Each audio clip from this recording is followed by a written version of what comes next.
Buenos días, buenas tardes, buenas noches o buenas madrugadas. Esta es parte de una de las presentaciones que me toca compartir con ustedes y hoy quiero hablarles un poquito de los componentes del programa de rehabilitación cardíaca. Llamamos rehabilitación cardíaca, pero realmente yo creo que el término más correcto es decir rehabilitación cardiopulmonar y oncológica y ahora post-COVID, ¿verdad? Siempre les he dicho con todo, desde que empecé con esto, de que no podemos separar el corazón de los pulmones, ni de los grandes vasos o de las arterias de los miembros inferiores, y ahora tampoco podemos separarlos de las secuelas del COVID.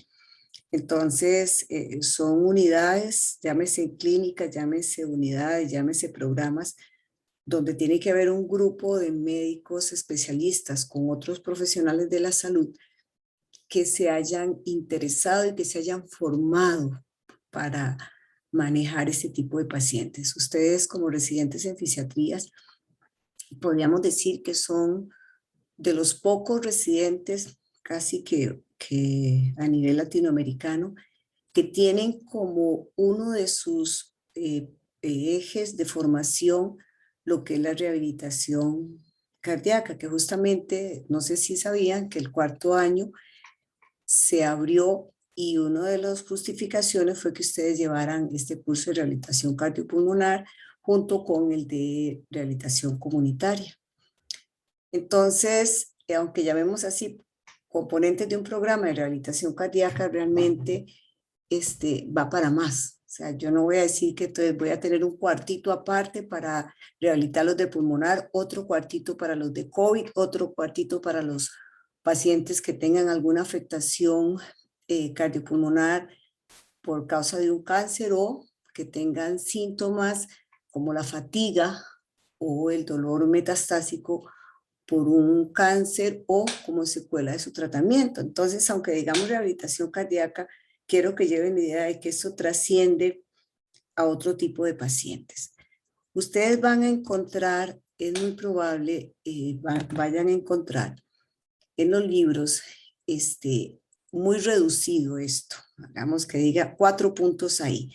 El control de factores de riesgo encontrados en el paciente. Entonces ahí ya vamos a un principio de individualidad. O sea, es focalizarnos en ese paciente, cuáles son los factores de riesgo que tiene para yo poder actuar y el grupo que va a trabajar conmigo. La parte educativa es sumamente importante, que no podemos dejar de lado, y el médico fisiatra, yo espero que ustedes que están empezando sean formados y tomen en cuenta esta parte de ser promotores de la capacitación al paciente y a los familiares. En un programa de rehabilitación cardíaca hay componentes, el psicosocial, que es sumamente importante, que no lo podemos dejar de lado, donde va a incluir al paciente, a su entorno familiar, y no podemos olvidar el entorno también laboral. Y que vamos a trabajar con equipos interdisciplinarios y tenemos que aprender a respetar, a oír, a respetar y aprender de estas personas que van a estar trabajando con nosotros, que no son médicos, pero que tienen mucho que compartir con nosotros y debemos ser respetuosos para con ellos. Vamos a empezar primero con esta parte. Ustedes vieron que son 4 puntos, pero se van a dar cuenta que conmigo vamos a revisar otro montón, ¿ok? Que es en respuesta a la historia clínica que nosotros le hacemos a estos pacientes, al darnos cuenta de que no es 1, 2, 3 o 4 o 5 cosas las que llevaron a que este individuo se enfermara, que son muchas cosas, y por eso yo creo que los componentes tienen que ampliarse más. Entonces, la educación sanitaria es uno de los componentes importantísimos. Y recuerden que va desde el ámbito de lo que es la salud, va orientado a que nosotros como médicos, en el caso de ustedes y el caso mío, es de poder hurgar qué hábitos, qué costumbres, qué comportamientos tiene este paciente. Y de ahí la historia clínica que a cada uno que va a ir pasando por el programa de rehabilitación cardíaca lo va a hacer. Y se lo vuelvo a decir una y un montón de veces. Mientras estén conmigo, van a tener que sujetarse a hacer la historia clínica como está allí. Cuando ya ustedes se gradúen, Si quieren hacerla, lo hacen, y si no, no lo hacen.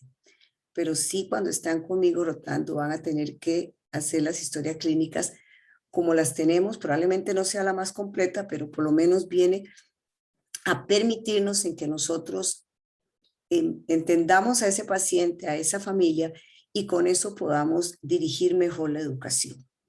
Entonces vamos a volvernos informantes, motivantes, y ayudar a esta población que nos llega enferma del corazón, del pulmón, de un evento oncológico o ahora los post-COVID, a cómo poder él mejorar ese estilo de vida. No solamente rehabilitar al post-COVID porque no puede respirar, sino es ver los factores de riesgo que tiene: prediabético, hipertenso, obeso, sedentario, donde nosotros podamos, con el grupo con el que estamos trabajando, también intervenir ahí. Darle a ese paciente el empoderarlo para que no sea como que nosotros le estamos exigiendo, sino es que le estamos dando elementos para que el paciente pueda de manera autónoma el decidir. Entonces, es importante que ustedes, que son médicos jóvenes, ustedes aprendan a darle a ese paciente elementos desde el punto de vista cognitivo, estrategias conductuales, pero que él sea el que tome la decisión junto con su familia. Por ejemplo, en el caso nuestro, si prefiere hacerlo un programa domiciliar, un programa a través de Zoom, un programa a través presencial en gimnasio. Entonces, es ahí donde uno tiene que aprender esto de cómo le vende al paciente, que sí lo estamos guiando para que mejore su condición de vida, pero que le estamos dejando la opción con los elementos cognitivos que nosotros le estamos dando para que él decida. Nunca debemos olvidar que aunque es un ser integral, en última instancia hay que respetar esa individualidad. Entonces, el adulto mayor, el muy mayor también, a veces los hijos quieren que el señor que nunca ha caminado, tal vez ni por el residencial donde vive o el barrio por donde vive, ahora quieren que el señor se vuelva un corredor de maratón, ¿verdad? No, siempre es individual y hay que respetar, y de una manera muy sutil ir en esa educación evidenciando que probablemente a cierta edad lo que buscamos es una independencia en actividades de la vida diaria, y eso va a ser más que suficiente. Entonces ahí nos van a tener a nosotros, como ya ustedes saben, para guiarlos, para ayudarlos a que para cuando lleguen a las alturas mías, ustedes se puedan sentir satisfechos de lo que han hecho en ese recorrido. Ahí nos van a tener a nosotros para poder tratar de venderle a ese paciente de una manera cortés, sensible, con empatía, cómo es que él debe preocuparse por su salud. La OMS tiene ya su descripción de qué es lo que considera que es la educación sanitaria, un pilar importantísimo, no solamente para las enfermedades cardíacas, pulmonares, oncológicas, post-COVID, para todo la educación juega un rol muy importante, y nosotros tenemos que darle esos elementos al individuo, por más que el paciente no sepa leer ni escribir, por más que viva en una zona marginal. Usted como médico debe tratar de que ese paciente se sienta que está adquiriendo conocimiento para cambiar. Ese es un respeto que nosotros debemos siempre mantener para ese paciente que está allí porque busca ayuda. ¿Cómo es que podemos nosotros en los programas de rehabilitación cardíaca fomentar esa educación? Hay una educación no formal, o sea, que empieza desde la enfermera, que tiene que ser una enfermera que conozca todos estos programas. O sea, es algo que tenemos que cambiar en el país. Ha costado mucho, pero ahí vamos poquito a poco. Una enfermera que sepa lo que le va a dar al paciente, que sepa cuáles son los factores de riesgo, que sepa los beneficios del movimiento humano, para que pueda educarlo desde que empieza y que llega con ella. Nosotros en el consultorio médico debemos hacer educación no formal, dándole elementos al paciente, explicándole por qué es que necesitamos que cambie su alimentación, que empiece a moverse, que se tome los medicamentos como se deba, que piense en el cuidado dental, en el sueño, de una manera sencilla. Ustedes se van a dar cuenta cuando pasen con nosotros, es el único sitio donde van a tener el privilegio de que yo los dejo hasta si quieren 3 horas con un paciente, porque ustedes no vienen a sacarnos trabajo, ustedes vienen a disfrutar de lo que es manejar a un paciente con estas condiciones. La educación se hace en gimnasio también, ahí mismo, donde el paciente que escogió venir presencial está moviéndose. Allí tenemos que, esos momentos tenemos que utilizarlos para enseñar. Por eso hay que conocer al paciente, saber, ok, Guillermo es post-COVID, pero además tiene hipertensión, pero además dice la historia que fue sedentario. O la esposa de Guillermo, que tuvo un accidente cerebrovascular por una alteración cardíaca, una arritmia no porque la señora era una deportista. O sea, quiere decir que esa señora hacía ejercicio, tenía memoria muscular para poder sacarle provecho. O sea, es ese momento del gimnasio, el agarrarlo también para educar, para darles elementos cognitivos al paciente y no solamente para estar ahí viendo a ver escala de Orr, la angina, la frecuencia cardíaca, viéndole la cara. No, es también un momento de capacitación, de darle elementos cognitivos para que este paciente cambie y mejore su estilo de vida. Y en las clases en línea también, a través de Zoom, ahí les enseñando, diciéndoles, estamos haciendo fortalecimiento porque estamos produciendo mioquinas al hacer la contracción muscular. Cuando usted hace ejercicio cardiovascular, va a empezar el sistema vagal, el que va a bajarle la frecuencia cardíaca, el corazón se va a hacer más eficiente. Tenemos que aprovechar esos momentos y hacer enriquecedor ese rato que nosotros pasamos con el paciente. Es una educación no formal, pero hace mella en esta gente. Y la educación no formal, tenemos estrategias. Una enfermera o un enfermero que desde allí empiece ya a darle elementos a este sujeto. Nosotros como médicos, aprender a utilizar esos momentos de estar con el paciente, ese momento de irle haciendo la historia para estar ya motivando a esta persona de que puede cambiar.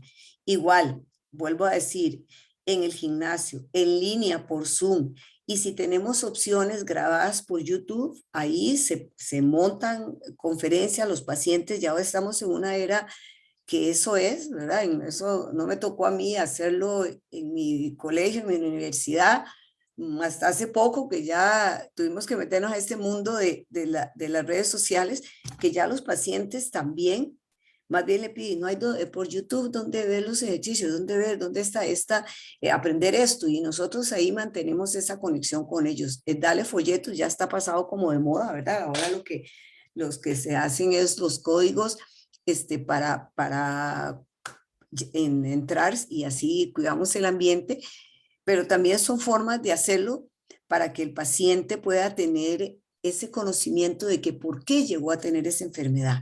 Y existe la educación formal, que son las charlas educativas que en un tiempo, tanto en el Senare como en el San Juan de Dios y en los otros hospitales, se reunían a los pacientes y podía ser toda una semana de charlas o cada uno tenía su estrategia para poder reunir a los pacientes. Ahorita no, lo hacemos por línea, pero igual se hacen grupos donde se les da los diferentes elementos a eso. Entonces yo quiero que ustedes, cada uno de ustedes pueden ir escogiendo qué se les ocurriría a ustedes de que estos pacientes con estas secuelas de enfermedad cardiovascular,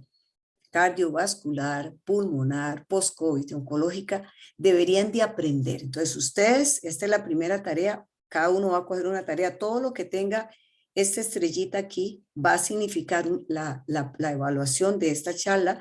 Me van a dejar las charlas educativas que ustedes, si les toca, imagínense que a ustedes los contratan para irse vamos a ver, a un país del África, donde la OMS los contrata a ustedes y les dicen, ustedes me van a abrir un programa de rehabilitación cardíaca, a usted le toca montar el programa de charlas educativas. ¿Qué considera usted de que esos pacientes tienen que aprender? Eso es la primera tarea que yo quiero que uno de ustedes me haga. Cuando les hablo de el darle elementos cognitivos conductuales, me estoy metiendo en lo que es el modelo transteorético. Ahí les doy el test de Cardinal, donde hay una serie de preguntas que a mí me permite ver qué nivel de conocimiento tiene el paciente. Esto lo hacen en el escenario. Nosotros en el San Juan de Dios no lo hacemos.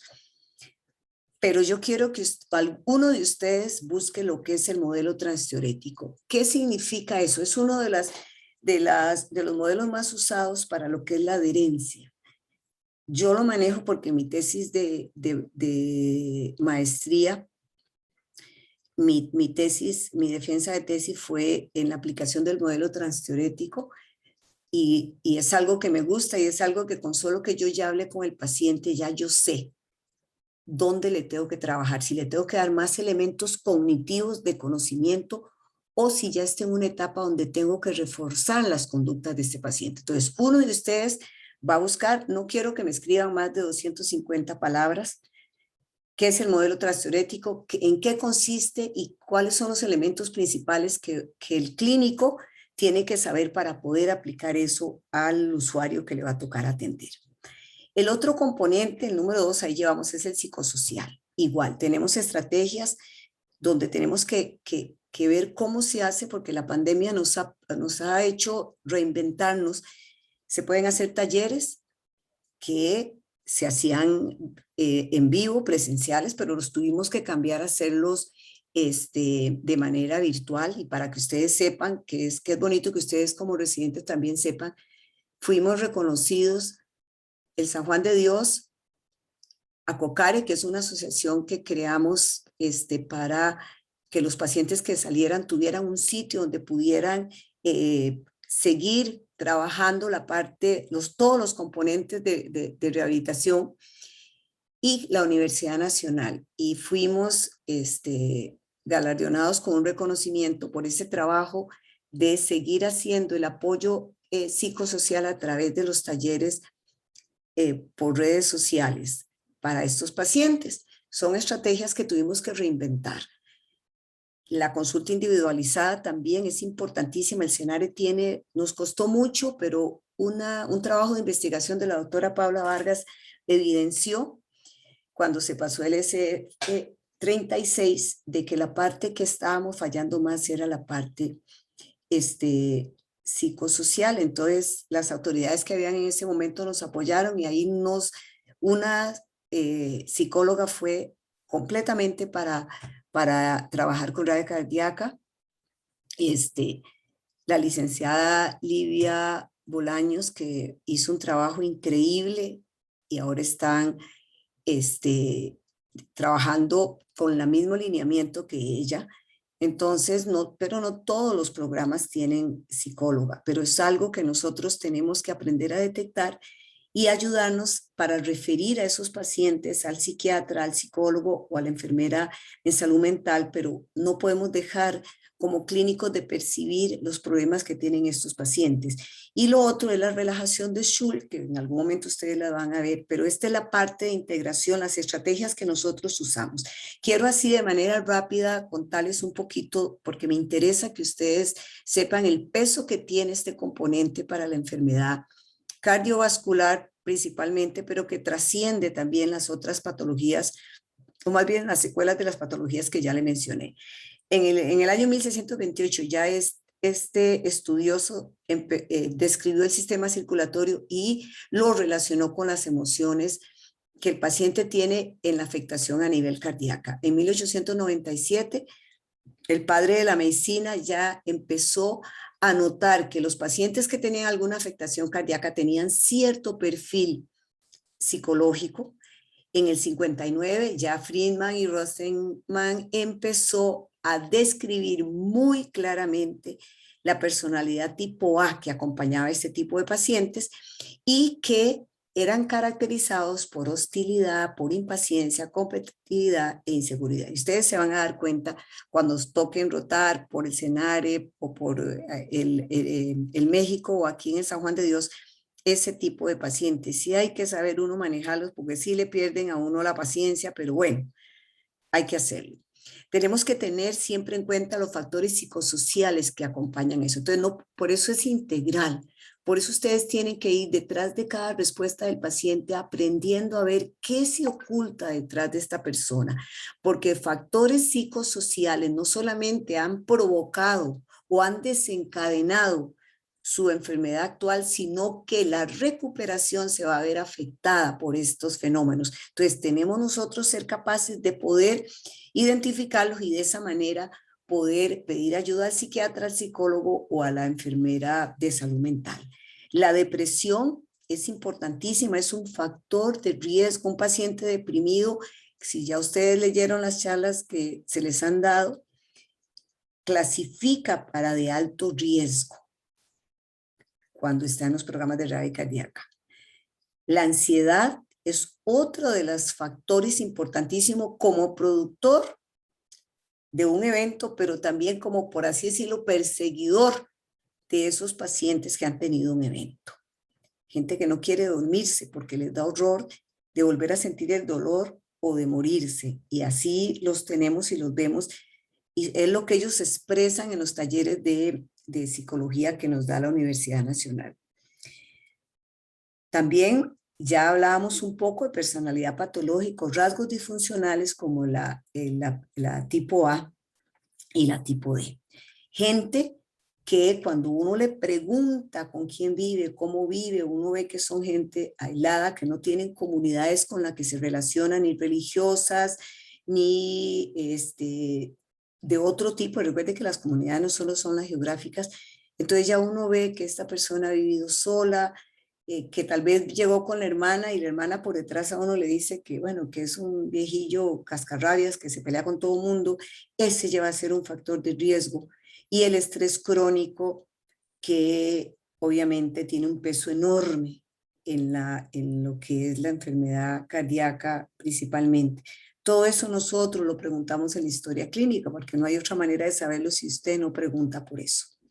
Y aquí es ya lo que hablaban estos cardiólogos cuando hablaron del paciente coronario, ese tipo de, el patrón de conducta tipo A, que tiene cosas aquí, y ustedes van a encontrarse a estos pacientes, es que ahora como ya tenemos los post-COVID, uno ve de viaje la diferencia del cardiópata con el post-COVID.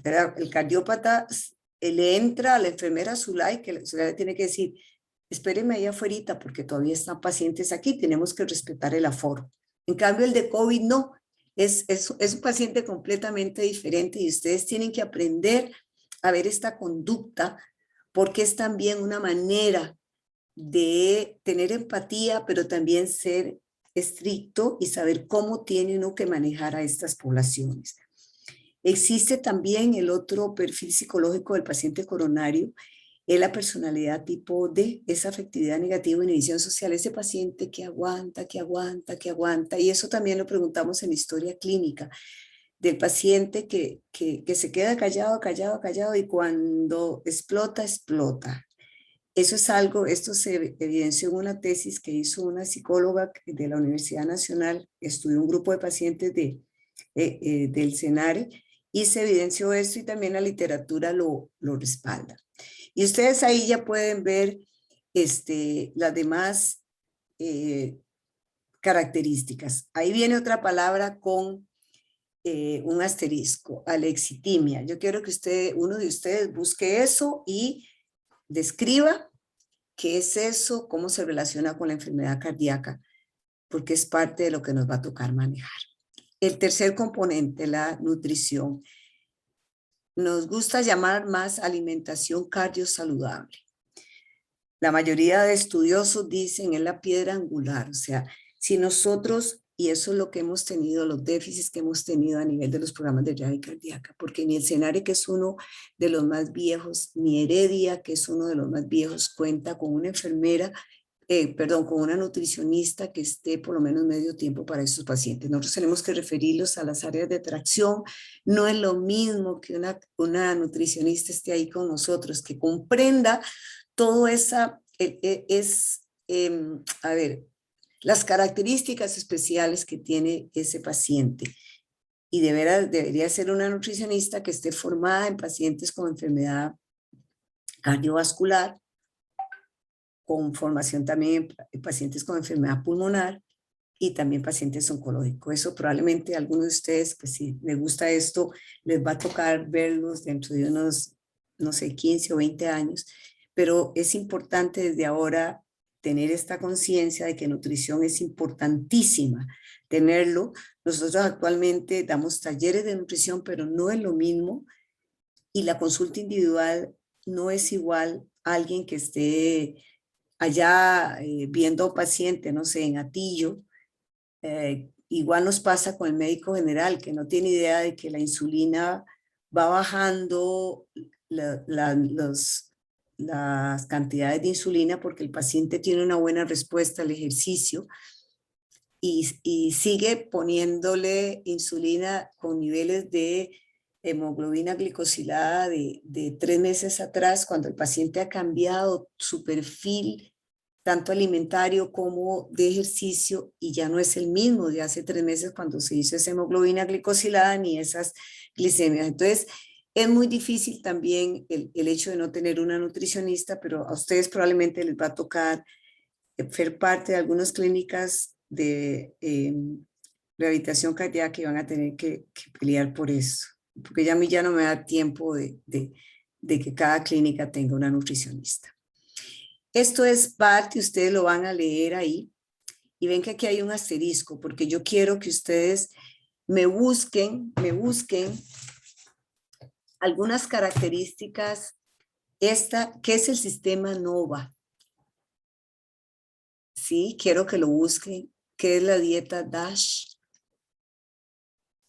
Porque es importante que o la dieta keto, que como médicos sepamos, porque nos va a llegar más de un paciente con el invento de que está con esta dieta, de que le dijeron que esta dieta es buena, cosas así, y nosotros tenemos que conocerla. Entonces, uno de ustedes va a buscarme qué es una dieta keto, qué es la dieta DASH y qué es el sistema NOVA. Y dicen esto es, para lo menos para que todos sepamos a qué se refiere cuando nos hablan de esto y que los pacientes le van a llegar preguntando eso, y hay que por lo menos tener la idea de qué es. A mí a estas alturas de mi vida no me da vergüenza decir, déjeme buscarlo porque no sé qué es eso. Pero ya que tenemos la oportunidad y ya hemos pasado por esta aventura de que nos digan, vamos a empezar esta dieta, y uno dice, bueno, ¿y esto? Ustedes mejor la buscan antes. Aquí las tiene. DASH, keto y el sistema NOVA, para que se acuerden. Alguno de ustedes va a recoger eso. A algunos les va a tocar doble, pero bueno. El otro punto, el cuarto, es la optimización de la terapia médica. Y ahí ve que tenemos un asterisco. Ustedes van a averiguar cuál es del paciente. Aquí sí nos vamos a circunscribir al paciente netamente coronario. ¿Cuáles son los medicamentos con que el paciente tiene que salir? Tiene que salir cuando se egresa de una unidad coronaria o de una unidad mixta o del servicio de medicina interna que lo tuvo. Ahí le hicieron el cateterismo, quedó al manejo de medicina interna. Yo quiero que ustedes sepan cuáles son los medicamentos. Es importante actualizarse en eso, chiquillos. Hay un curso en Intramed, se lo recomiendo, de manejo de la hipertensión arterial y diabetes. O sea, no nos podemos despegar de eso. Nuestro paciente no es que el que va a estar en un programa de rehabilitación cardíaca va a tener que estar actualizado ahí. Probablemente ustedes muchos se van a dedicar a niños, a hacer electromiografía nada más, a hacer intervenciones bajo guía de ultrasonográfica, lesionados medulares, no sé, cada uno de ustedes va a agarrar su rumbo, pero por lo menos cuando pasen por rehabilitación cardíaca van a tener que tener muy claro esto, la dosis de medicamento. Entonces, alguno de ustedes va a buscar cuáles son los medicamentos mínimos con los que, según las guías europeas, las guías norteamericanas, el paciente coronario debe salir, porque allí nosotros sí intervenimos. Si el paciente no viene con algún medicamento, se le agrega, porque ya hay medicina basada en la evidencia que dice que el paciente tiene que tener ese medicamento. Entonces, La optimización de la terapia médica, que es algo que no han acostumbrado dice que esperan a que lo vea el cardiólogo para que decida. No, con esta pandemia nosotros no hemos podido hacer eso. Ahí tenemos que decidir, ¿no? Se le disminuye este medicamento, se le aumenta este medicamento, porque somos médicos y tenemos que tener ese conocimiento. Entonces, eso me lo tienen que buscar. Alguno va a trabajar en eso. El quinto va a ser la modificación de los factores de riesgo, que es uno de los componentes originales que venía ahí. Entonces, ahí es qué es lo que tiene el paciente.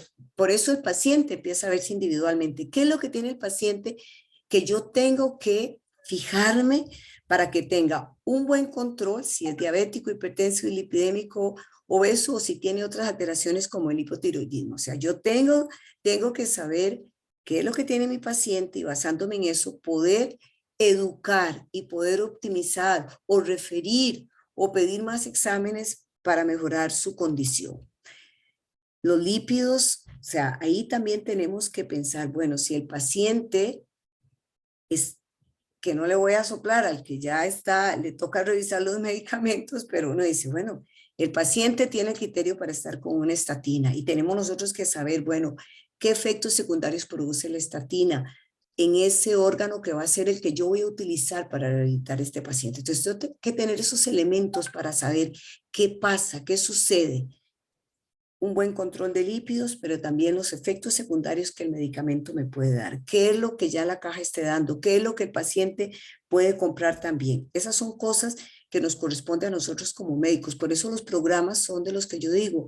No es que el cardiólogo lo pasa directo a un servicio de terapia, no. Hay clínicas de rehabilitación cardíaca donde hay médicos que nos hemos tratado de especializar y actualizar para poder manejar estas condiciones. Vea que ahora se están pidiendo los niveles de LDL en el paciente cardiópata así. Entonces, eso lo tenemos que saber nosotros para poder, en el grupo que tengamos, con el que estemos trabajando, decir este paciente tiene así, va a necesitar que aumentemos la dosis de medicamento. Ya casi todos están saliendo con rosuvastatina. Eso es una gran ventaja. Pero igual, ¿qué tanto? Si no hay afectación a nivel muscular, yo le puedo subir esa lovastatina hasta 80 miligramos por noche. Entonces, son cosas que lo que quiero es que vean que no es solamente el ejercicio, tenemos que intervenir en las otras cosas.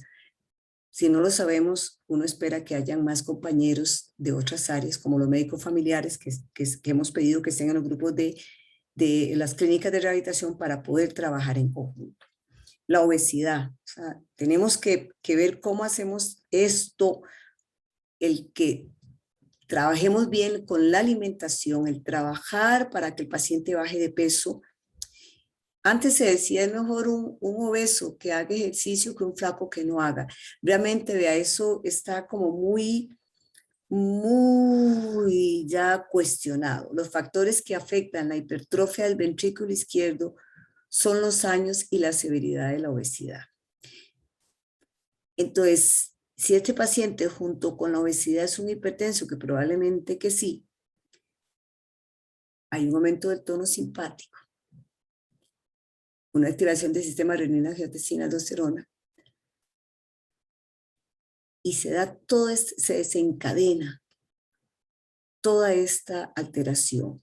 Entonces, si nosotros solo pensamos que lo que vamos a hacer es prescribir ejercicio y no le vamos a dar peso a que ese paciente tenga que reducir sus medidas, esa grasa blanca se disminuye y me la convierte en músculo, que al entrenarlo me va a liberar mioquinas, que va a ser un protector, estamos mal. O sea, tenemos que tener ese concepto, y más ya sabiendo que esto va a provocar una alteración en la función ventricular, que es parte de lo que necesitamos para mantener el gasto cardíaco, que ya la doctora Chaveri les ha hablado. No podemos dejar de lado el paciente obeso. Tenemos que pensar en que hay que trabajar. Entonces, no es solamente el prescribir el ejercicio, porque realmente yo con ejercicio no voy a lograr que el paciente me baje peso. Es con una dieta cardiosaludable. Y tengo que enseñarle al paciente que el asunto es así y tener a esos profesionales que me van a ayudar en esto. iguales para el manejo de la presión arterial. Sepan, los que van a rotar por ahí se van a dar cuenta.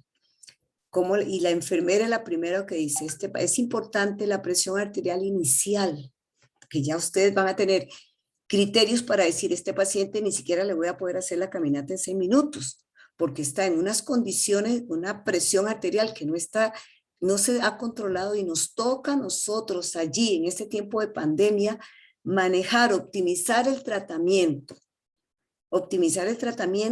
volver a citar a ese paciente en 15 días, 22 días, para poder ver cómo le manejamos su problema de hipertensión arterial sabiendo que va a ser una noxa sobre ese corazón, y nos basamos, ya sea en la escuela europea, en la latinoamericana o en la estadounidense, de cuáles son los límites de esa presión arterial diastólica, sistólica, cómo es que la manejamos en el paciente adulto mayor, cómo es que manejamos eso. Entonces, eso tenemos que saber. Entonces, no es solo ejercicio, es también tener la conciencia, y hay que tener el conocimiento de cómo seguimos manejando estas condiciones médicas que vienen a tener una influencia importantísima en nuestro paciente con secuelas de todas esas enfermedades que hemos hablado. Este me gusta porque es como se hace la comparación de la alimentación, de la actividad física, que a veces, y de la alimentación y la actividad física, porque a veces la gente cree que el radicardíaco es solamente actividad física, nada más, ejercicio. No, lo que quiero venderle a ustedes como residentes que están empezando es que eso trasciende. El ejercicio es importante, pero nosotros, para eso entonces el paciente se va a un gimnasio común y corriente y hace ejercicio, o enciende una de estas de YouTube y empieza a brincar como atacado. No, eso es lo que hace la diferencia, muchachos, de lo que es un paciente en un programa de radio cardíaca y un paciente en un programa que no tiene esta visión de nosotros. Entonces, es integral. Tenemos que manejar integral ese paciente, y para eso somos médicos, primero médicos generales, que podemos tener un gran conocimiento en todas estas patologías que les he comentado, que son de manejo incluso del primer nivel, obviamente. Igual aquí, no se nos debe olvidar el paciente con insuficiencia cardíaca, que puede hacer alteración teniendo aún una fracción de eyección preservada, que va a tener también su repercusión a largo plazo. Entonces, por decirle algo, en el paciente que va al gimnasio o el paciente que está a través de Zoom, si tiene una fracción de eyección todavía la disminuida, que la mortalidad es más alta, que se pueden descompensar rápidamente. Como médico yo tengo que tener el conocimiento que el paciente se tiene que pesar antes de hacer el ejercicio, después de hacer el ejercicio, para saber si el agua que está tomando es la correcta para hidratarse y no sobrehidratarse. Y para ir viendo si el paciente se me está descompensando. Entonces esas son cosas que desde la enfermera se le da la indicación. Este paciente tiene una fracción de eyección baja. La posibilidad de que haga ICC va a ser muy alta. No quita que el que tiene preservada no la haga. Y sobre todo si es diabético. Pero ese es un parámetro que yo puedo decir, este paciente me está aumentando peso, y no va a ser por músculo, ¿verdad? O sea, no. Entonces, son de las cosas que les digo, componentes del programa de rehabilitación cardíaca, que no es solamente ejercicio. Cesación de fumado, que todos sabemos, no nos olvidemos las sustancias adictivas. Tenemos que tener claro para mandar ese paciente a la clínica de cesación de fumado, al IAFA, para cuando es otro tipo de adicciones. Y no nos olvidemos que el paciente fumador, así como el diabético, la insuficiencia arterial periférica, es uno de los diagnósticos que probablemente se nos pase de lado. Y tenemos nosotros que pescarlos, muchachos, pescarlos en la historia clínica, pescarlos. Todo paciente diabético o posinfartado, fumador, diabético, fumador, hipertenso, fumador, con la tríada esa que se ha infartado, siempre tienen que descartar la insuficiencia arterial periférica, una de las causas de amputaciones en los pacientes que nosotros vamos a manejar en el escenario principalmente, que no es traumática. Y ahí hay que prevenir también. Hay que prevenir y vamos a aprender después cómo es que se rehabilitan estos pacientes. Trastornos del sueño, otro gran problema. Vea que ya llevamos 7 y eran 4. Ya casi voy terminando. Trastornos del sueño. A alguno le va a tocar buscar la escala de somnolencia, la Epworth, para que la mande y diga si tiene este puntaje, implica tal y tal cosa. Y le voy a pedir que con sus otros colegas busque cuáles son los criterios de referencia que neumología tiene cuando se sospecha de trastornos del sueño.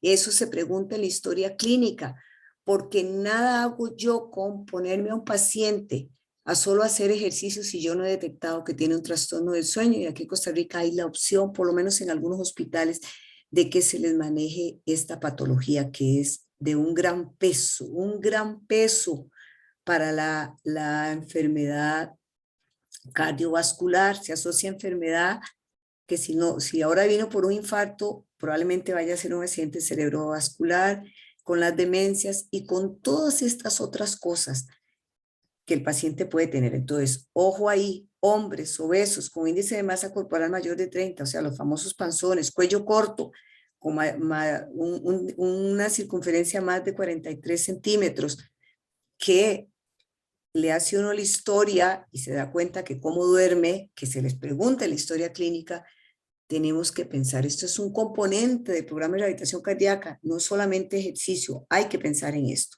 Y esta es la clasificación de Friedman. Esta clasificación ya nos dice, la D y la E es probablemente que sea un roncador con apnea del sueño. Hay que, por lo menos, aunque no lo reciban, pero usted en el expediente queda claro que ese paciente tiene y es un factor de riesgo para seguir haciendo eventos y añadir eventos como la cerebrovascular. Apnea del sueño, recuerden entonces, es la tercera enfermedad más frecuente después del asma y del EPOC. Así que hay que preguntar, recuerden muchachos, esto es integral. Esto es solo para que le damos a los pacientes que por lo menos, porque hay que descartar si es realmente por mala higiene del sueño o porque tenga una apnea. Pero nosotros como médicos que formamos parte de un programa de rehabilitación cardíaca lo tenemos que tener en cuenta. Intervención odontológica. A todos, por lo menos yo, puede ser que a ustedes no se les enseñó que las lesiones odontológicas iban a provocar una endocarditis y iban a hacer una gran lesión a nivel de las válvulas. Por lo menos eso fue lo que yo aprendí en mi pregrado. Ya después me di cuenta que no era solamente eso, que la periodontitis iba a provocar una serie de cambios que iban a llegar a producir, de las teorías que hay actualmente, activación plaquetaria que podía llegar a provocar un infarto, porque va a producir trombos, o alteración a nivel endotelial que va a producir aterosclerosis y que eso provoca un infarto. Entonces, en nuestros pacientes, nada hago yo con ponerlos a hacer ejercicios si no me fijo en cómo están, ni pregunto cómo está el cuidado dental. Entonces, ahí es importante, se le refiere, igual digo en el escenario, el doctor Alan Quiroz era dedicado solamente al paciente cardiópata, ¿verdad? Y era una belleza, o sea, eso lo admiraban cuando yo contaba eso, donde me han invitado a dar charlas, que decían, qué bárbaro, y sí, porque nada hago yo con enseñarle al paciente a hacer ejercicios si pierdo de perspectiva que hay otra noxa que está provocando ahí lesión permanente como es un mal cuidado dental. Y luego el famoso movimiento humano, que ustedes van a aprender mucho cuando estén con nosotros, cuando estén con la doctora Chaverri, cuando estén en el CENARE con el doctor Mora, todo lo que es el movimiento humano, que tienen que tener bien claro lo que es la actividad física y el ejercicio físico, la diferencia en cada uno de esos, bien claro cómo es que cada uno de esas el ejercicio como tal, que es a veces lo que más se ve en Rehabil Cardíaca, que todo el mundo ve esos gimnasios y vamos a tener gimnasios preciosísimos. Ahorita el San Juan va a tener uno de los mejores, bueno, el mejor de Costa Rica y uno de los mejores de Centroamérica, un espacio lindísimo, o sea, lindísimo.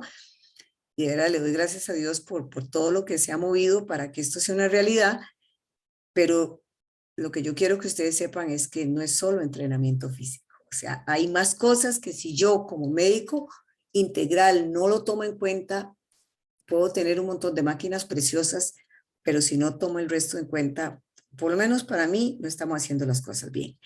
Aquí quiero que uno de ustedes me busque el concepto de memoria muscular. Es unas teorías muy bonitas que quiero que ustedes aprendan y que se les pregunta al paciente como parte de la historia clínica, porque eso cambia un poco la respuesta que el paciente va a tener a este componente que no es el principal, como lo es el entrenamiento físico. Entonces, todo esto lo van a aprender, cuál es el efecto del entrenamiento físico, las bases para saber por qué es que entrenamos así, por qué es que se receta, por qué es que hacemos una receta del entrenamiento y qué es lo que cogemos de base, o la caminata de 6 minutos, o la prueba de esfuerzo, o el consumo de oxígeno para prescribir el ejercicio. El doctor Guo me mandó una clase que después se la voy a mandar a ustedes, cómo prescribir ejercicios con el consumo de oxígeno para que ustedes también la tengan, ¿ok? Tenemos la parte propiamente del ejercicio cardiovascular, los cambios que se hacen, los famosos ejercicios de fortalecimiento que en un tiempo fueron así como demonizados, de que se decía no pueden hacer ejercicio isométrico, preferiblemente ejercicios de resistencia dinámicos, que ahorita ustedes tienen que aprender cuáles son los diferentes tipos de ejercicios de fortalecimiento. Pero se ha visto que si nosotros conocemos bien nuestro paciente, si lo tenemos bien optimizado con el tratamiento, si la técnica para hacer el entrenamiento, que por eso tenemos terapeutas físicos que dominan muy bien esto, o educadores físicos con formación en salud, que es diferente, esto lo vamos a manejar nosotros bien y va a ser de beneficio para este paciente, no solo por su condición cardíaca, sino también en aquellos de manera preventiva que son hipertensos y que uno desea que hagan ejercicio. Ustedes van a aprender lo que es la intensidad, eso se les va a tocar darle la doctora Chaverri o el doctor Mora, que tienen que tener muy claro cuándo la intensidad la voy a hacer solamente con la frecuencia cardíaca teórica, cuándo voy a meter un parámetro importante muy individual, que es la frecuencia cardíaca de reposo del individuo, y cuándo voy a tomar una frecuencia cardíaca que es la real, como por ejemplo en el consumo de oxígeno, que ahí sí me está dando los niveles reales, o en una prueba de esfuerzo, que tal vez no es, pero es la más cercana a lo máximo que llegó ese paciente, esa es su frecuencia cardíaca en ese momento real, si es el único elemento que tengo como tal. Entonces, todo eso lo van a aprender después. Y una de las cosas que quiero que no se les olvide, porque nadie ha agarrado esta parte. Ahorita hay algunos médicos de laborales, de trabajo, que están en los servicios de la caja, pero no están, no les toca esto hacerlo y lo hemos tenido que asumir nosotros en los programas de rehabil cardíaca, lo que es la orientación vocacional y laboral. Tenemos por eso que en la historia clínica preguntar las exigencias, ese tipo de trabajo, qué exigencias tiene, qué hace, qué es lo que ese sujeto hace, porque basándome en eso es como yo puedo tomar dos elementos objetivos, como es la fracción de eyección y la capacidad funcional, para decidir cómo le va a ir a este paciente. Nosotros en el San Juan de Dios tenemos la ventaja de que hacemos los consumos de oxígeno, en el escenario ahorita lo van a hacer y todos los demás programas nos pueden mandar al San Juan de Dios a hacerlo, porque ahí tenemos la medición exacta de los METs, de los mililitros por kilo de peso por minuto que este paciente tiene, y ya yo tengo los elementos para decir el trabajo que hace este paciente no es posible que se pueda hacer con estos METs y va a ser algo que no es recuperable. Entonces, tenemos esa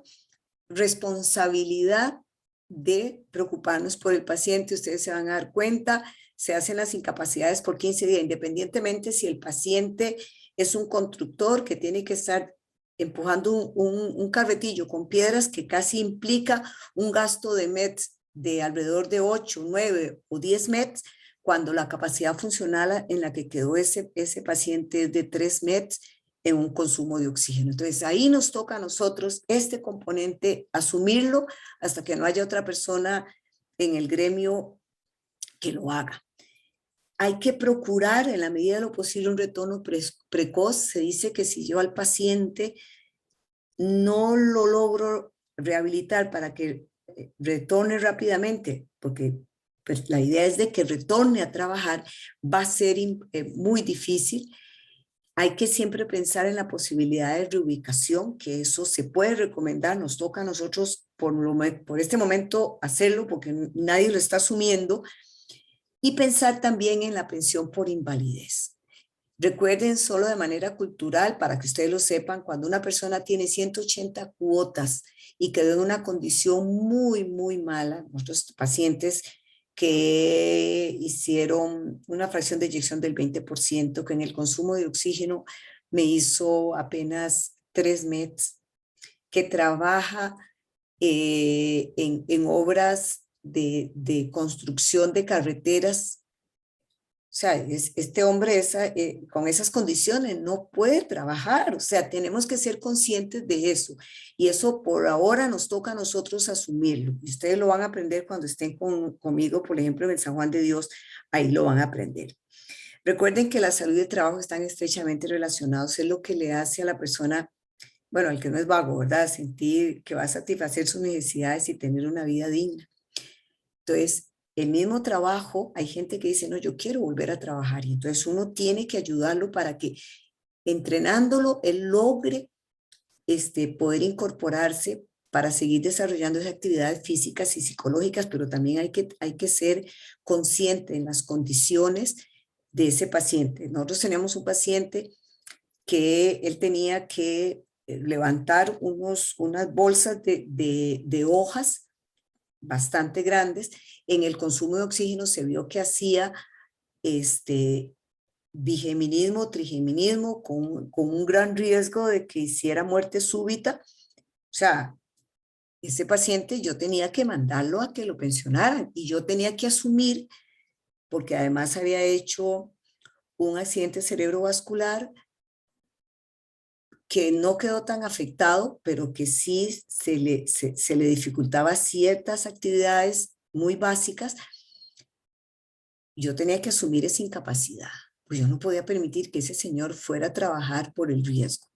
Y eso hay que aprenderlo a hacer y hay que tener la cordura para decir, uno como especialista, este paciente yo voy a asumir desde el punto de vista médico legal porque tengo estos elementos para decir que no puede seguir trabajando. Solo para ya recapitular, un 25% de los pacientes posinfarto agudo de miocardio no se reincorpora por problema cardíaco. El resto, si no lo manejamos bien, rápidamente a programas de radio cardíaca, rápidamente entrenarlo, rápidamente venderle la idea y que él entienda que su corazón quedó fuerte, una fracción de eyección del 55%, no es diabético, que hizo 7 METs a la hora de hacer un consumo de oxígeno, o que hizo 600, 700 metros en una caminata de 6 minutos, o sea, sin ningún síntoma, no hay alteraciones en el electrocardiograma, es una persona que rápidamente la mandamos a trabajar.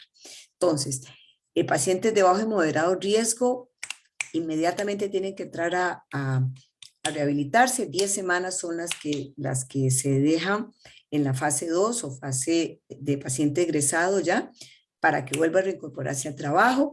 Los pacientes de alto riesgo, que eran los que le mencionaba, necesitan una evaluación específica que en este momento, por lo menos en San Juan de Dios, yo la estoy asumiendo porque tengo que pensar en ese paciente, el riesgo de ese paciente de estar trabajando.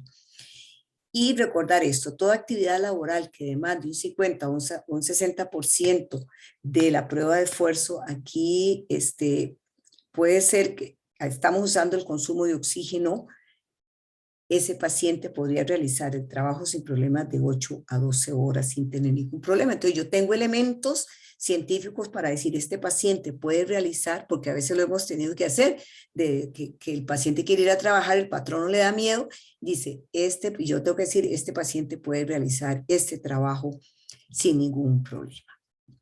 Y hay cosas que van a influir negativamente, pero tenemos que conocer el entorno en que este paciente trabaja. Es parte de la historia clínica que se hace muy grande, ustedes se van a dar cuenta, pero es importante tenerlo en cuenta a la hora de dar una recomendación. No es del todo ajeno a que hay pacientes que quieran fingir y uno tiene que tener esos elementos objetivos como la prueba de esfuerzo, el consumo de oxígeno, el electro, toda la clínica de ese paciente y descartar de que es que ese paciente quiera seguir incapacitado porque ya no quiere, porque no tenga las condiciones para hacerlo. Entonces ahí también hay que tener ese cuidado, pero bueno, ahí uno se prepara para eso. Hasta aquí terminamos. Ya saben, ya les dejé las tareas correspondientes y ustedes me mandan a preguntar. Ustedes tienen ahí el WhatsApp, el mío personal. Para cualquier duda, estoy para ayudarlos. Y vamos a pausar aquí, terminar aquí la grabación.